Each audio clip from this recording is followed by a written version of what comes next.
Hi students, this is Mathura, PGT Biology, Pon Vidyashram, Kolapakam. I was taking Unit 1 Diversity in the Living World. Here we are seeing the Chapter 1 The Living World. Today we are going to see the taxonomical aids in this chapter. Coming to taxonomical aids, taxonomic studies of various species of plants, animals and other organisms are useful in agriculture, forestry, industry and in general in knowing our bioresources and their diversity. These studies would require correct classification and identification of organisms. Why we need this taxonomic studies? It is because these taxonomic studies enable us to study about the characteristics and diversity of the living organisms present in the world. This can be used in the application of biology. Most of the application of biology is based on biotechnology. Here we use these characteristics and the variations what we are seeing in the organisms for the application for the betterment of the human life. Biologists have established certain procedures and techniques to store and preserve the information as well as the specimens. Some of these are explained to help you understand the usage of these aids. So, using these taxonomical aids, biologists have established certain procedures to store the plants and animals so that it can be used as a specimen for further studies. The stored plants and animals are called as specimens.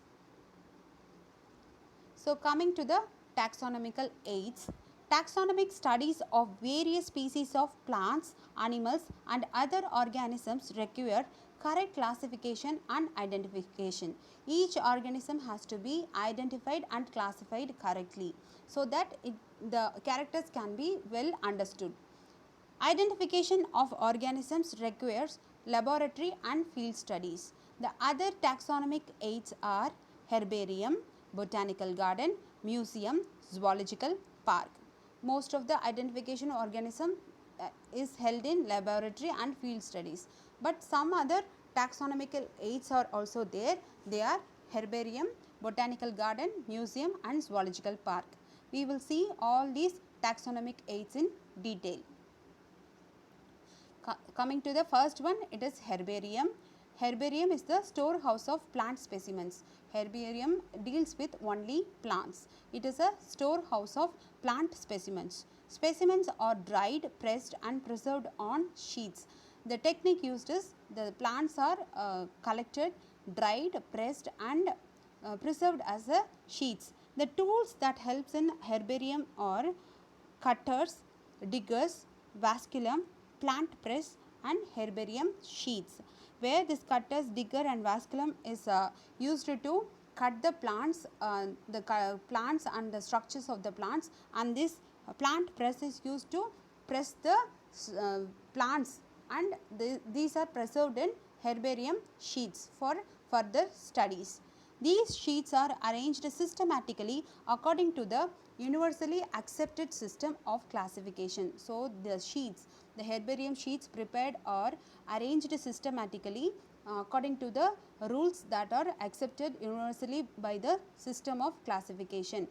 Herbarium sheet contains information about date and place of the collection, collector's name, local and scientific name, family, etc. So, each herbarium is labeled in such a way that these labels contain all the informations of the name of the institution, scientific name of the plant, common name of the plant, family to which the plant belongs to, region of collection, date of collection and name of the collector.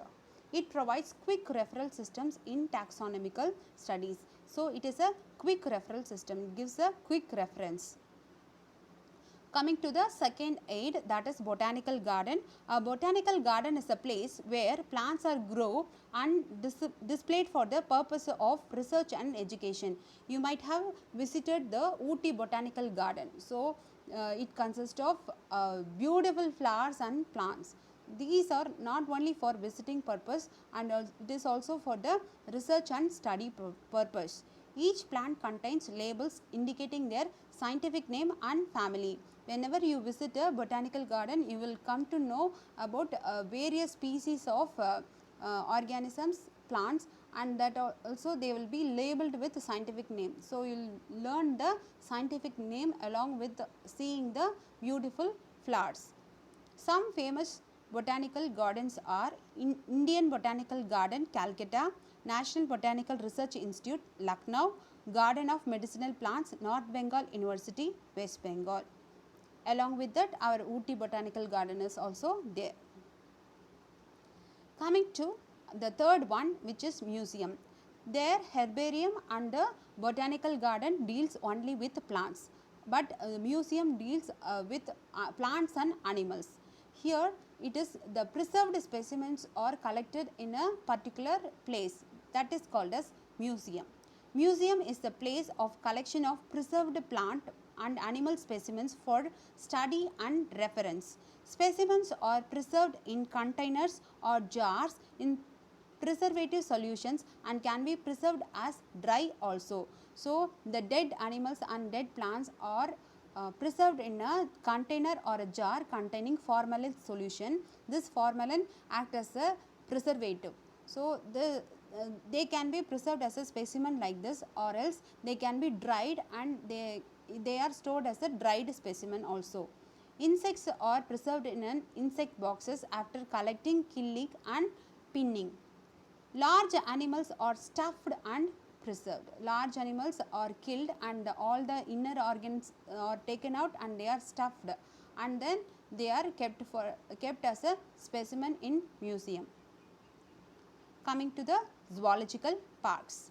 Zoological park is the place where wild animals are protected under similar to their natural habitat.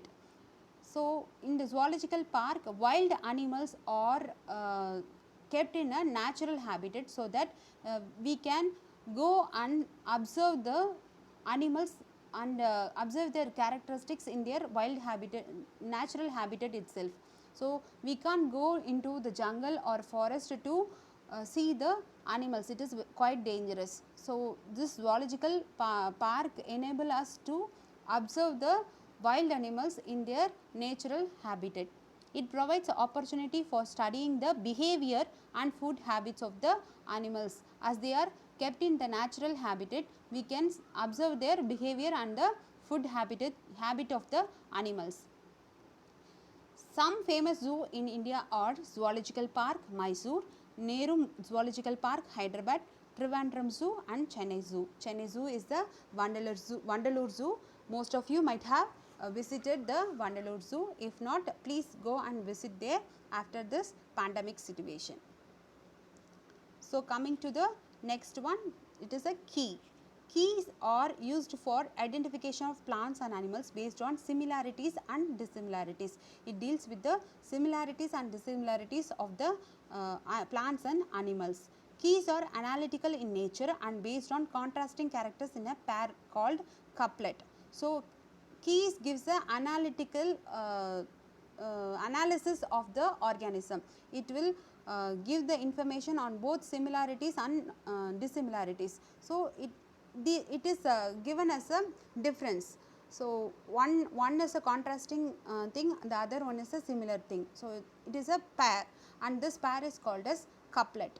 Out of two proposed characters, only one which is relevant is accepted while the other is rejected. The relevant thing is accepted and the other contrasting thing is rejected.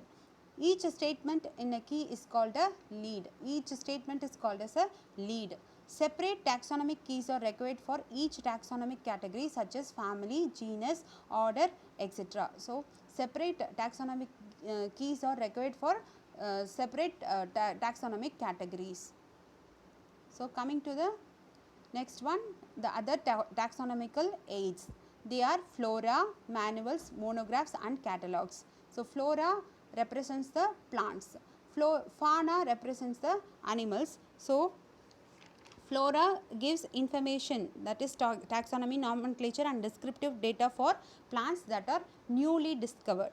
So, that is the flora, and it also gives the information on the biology, distribution and habitat preferences of the taxa. And coming to the manuals, manuals gives the description about the organism. It will help in the correct identification, and it also gives the useful information for identification of names of species that is found in a particular area. The manual gives the information of the organism present in the particular area. Monograph is a comprehensive treatment of a taxon in biological taxonomic studies. These contain information on any one taxon. This is about the monograph. So, they help in correct identification, and manuals provide information for identification of names of various species in a given area, and monograph contain information on any particular taxon. This is all about the other taxonomical aids. With this, the chapter ends here, and we will meet on with the next chapter. Thank you.